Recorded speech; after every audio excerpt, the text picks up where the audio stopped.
And so from there, it just kind of bounced around in terms of positions, wore a lot of different hats, and then landed at a startup called Navicure, which was a major clearinghouse in Atlanta. And that was one of the greatest experiences because I got to not only continue down the analyst and project management route, but it gave me an opportunity to get a first taste of product management. And at that point, I was sold. Product management is where I wanted to live because it allowed me to tap into um, having a hand in solving the problem versus just observing the problem. So I got to use a lot of my technical skills, my analytic skills, but also having empathy for the folks that we're solving the problem for. Um, and I saw a lot of different challenges between not only small physician offices, but healthcare systems where not only were they not connected, there was almost like a barrier where they just refused to share the information. Hmm. And through a series of things from my daughter getting injured in school on her way to play basketball in college, to even more recently the experience of my sister who had a stroke, unfortunately, and trying to get the data, her medical records to the doctor was just a real bear. And so Viblio Health really came about, or my interest in solving this problem had been kind of always buzzing within me of how do we solve this problem for patients.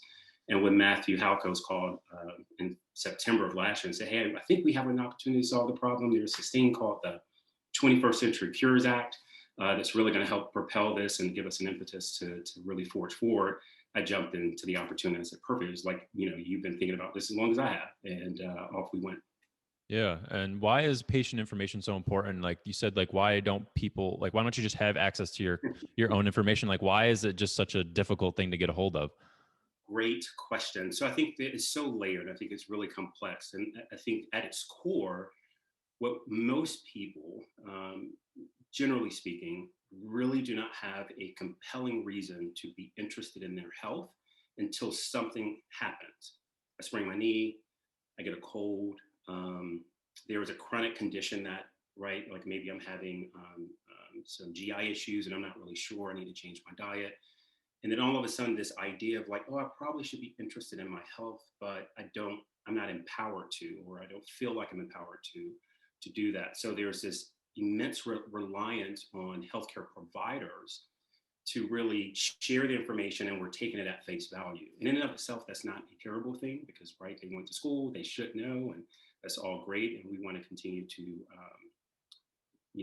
be supportive in the information they provide. But even with that, it's rare for us to take a pause and say, well, does that really apply to me? Because, for me, I'm a 46-year-old male. I don't present with those conditions. So maybe that doesn't align with me. So maybe there were some other things. And I don't think we've been empowered to believe we can question what a physician is saying and really take an interest. And so what a lot of companies have done, which has been great, there have been plenty of companies from starting in the early days of WebMD to the companies like Sharecare that are pushing this information to patients to say, you can get in front of a doctor, you can ask these questions, it's all here. And it's a really cool thing to see. And so there are folks that came before us that are doing that. And we just want to continue to be a part of that change. And so with Vivleo Health being that they have basically all your health information in one space, how does it make it easier for the patient to get better access to care, right? If Yep. knowing that you have all this information, it's great, but like if you don't know what you're dealing with, like what's the point kind of thing, Yeah, right? I have no idea. Like there's a bunch of letters and you look at your lab test and you're like, I have no idea what this I can't even pronounce it. It's in Latin. So really what the first step for us is really to connect the two endpoints, the folks that patients trust the most, providers. And today that's just really challenging. So we will sit between those two endpoints. So as a patient, you go see your primary care, you're being referred to a specialist. We will work with that specialist and that primary care to exchange your clinical information in a seamless way. So when you show up at the specialist has all the information they need to provide care for you. And over time, we will start to trickle that information down to patients in a way that they can really absorb and take action on, or at least at a minimum, feel like they're empowered to understand what's happening with their bodies.